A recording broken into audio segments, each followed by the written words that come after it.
Este es el ejemplo 3 del teorema de Norton.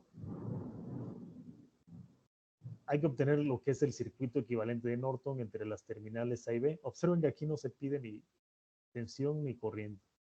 Entonces simplemente nada más es el circuito equivalente entre A y B. De hecho, RL no tiene valor. Y es el mismo ejercicio, bueno, el tercero que vimos para el teorema de Thevenin, solamente que aquí aplicamos Norton. ¿Ok? Entonces, de hecho aquí miren, les hago la indicación que la resistencia de Norton, que es igual a la resistencia de Thevenin, la obtuvimos en ese ejemplo, entonces va a dar el mismo valor. ¿Sí? Se los dejo nada más indicado. Habría que revisar ese ejercicio, pero se obtiene de la misma manera y obviamente da el mismo valor.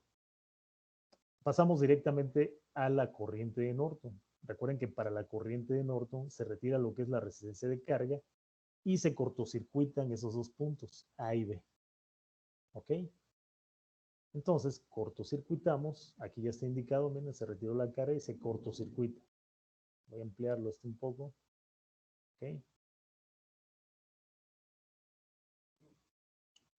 Y aquí es donde va a pasar la corriente de Norton. Aquí, miren, aquí va a ser la corriente de Norton. De hecho, la manera como está resuelto esto es tal vez un poco más laboriosa que si usáramos mallas. Pero esto sirve precisamente para ver cómo se hace el análisis de esa corriente. Entonces, ya dijimos, la corriente de Norton circula entre A y B. Observen que no hay ningún elemento por el cual yo me pueda guiar para decir, ah, bueno, pasa por el elemento tal. Y entonces, pues, de cierta manera me da la pauta para saber cómo analizarlo y cómo resolverlo. Pero en este caso realmente pasa por el cable, ¿no? Por el alambre, que está entre A y B. Entonces, por eso hacemos lo siguiente. Observen que cuando yo pongo este corto A y B, realmente estoy poniendo en paralelo 5K y 6K, estas dos de aquí arriba, y también 5K y 3K de aquí abajo. Por lo tanto, hay que hacer el equivalente de ambos, como está indicado aquí, ¿sí? El equivalente de 1 y 2, y nos queda de esta manera. Miren. Aquí es el equivalente de 5 y 6, y aquí está el equivalente de 5 y 3, que lo obtenemos de esta manera con la ecuación que de R1 por R2 entre R1 más R2. Claro, aquí en este caso es 5 por 6 entre 5 más 6 y 5 por 3 entre 5 más 3, ¿ok? Y me quedan así. Ahora bien, una vez que ya tengo esto, ¿sí? No hay que perder de vista, ¿no? Lo que yo quiero es la corriente aquí. Pero para esto, entonces, lo que yo voy a hacer es eh, aplicar lo que es la ley de Kirchhoff de corrientes en el nodo A, ¿sí? Para plantear la ecuación que me dará esa corriente. Entonces, observen. Aquí miren, el nodo A o el nodo B, ¿no? Que en realidad es el mismo. A y B es el mismo nodo, pero simplemente los estoy separando por ramas para que quede adecuado. Aquí lo aplico en el nodo A, pero bien podría aplicarlo en el nodo B, que repito, que insisto, es el mismo. Entonces, miren, esta parte de aquí, a ver, voy a cambiar un color. Aquí está. ¿Ok? Es esta, miren, de aquí, la estoy aislando, ¿no? Esta parte. Está el elemento de 5K, 5K abajo, y aquí está esta parte, ¿no? Del nodo A. Entonces, veo que tres corrientes inciden en ese nodo, ¿sí? Y planteo entonces la ley de Kirchhoff de corrientes en ese nodo con estas tres corrientes, que es esta ecuación que me queda aquí. Las que entran son negativas, las que salen son positivas, entonces sería la corriente de I5, le pongo X, o sea, no hay problema por el X aquí y el Y de acá abajo, entonces sería así, ¿no? Y después más la corriente I5Y, ¿ok? Para diferenciarlas, ¿no? Miren, es esta, sale, ¿no? Y la otra que sale, que es la incógnita, más la corriente de Norton. Esta es la incógnita, la que yo necesito. Despejo y la corriente de Norton me queda que es igual a la corriente 5X, es decir, esta de arriba, menos la corriente 5Y, es decir, la de abajo.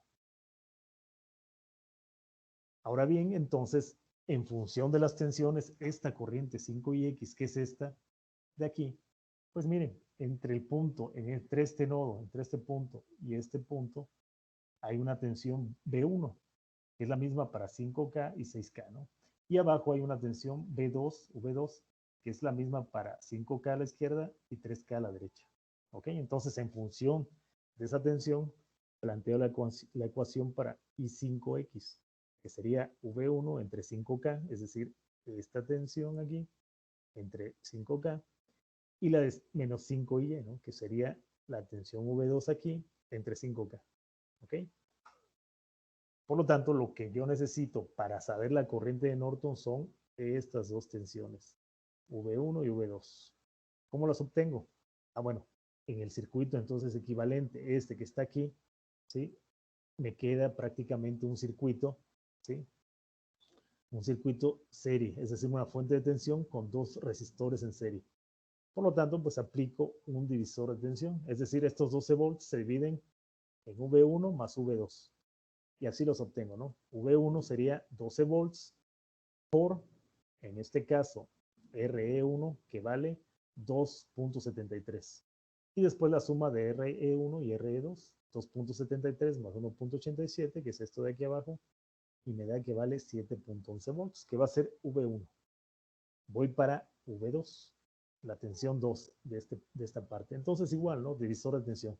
12 volts por RE2, que vale 1.87, entre la suma de RE1 y RE2, es decir, 4.6. Por lo tanto, esto vale 4.89 volts. Tengo ya las dos tensiones, lo sustituyo aquí en esta ecuación y la corriente de Norton me da este valor. Como les dije, aquí podríamos haber ocupado mallas. Con mallas hubiese sido un poco más rápido. Si uno ya las maneja bien, o sea, rápidamente hubiese obtenido los valores.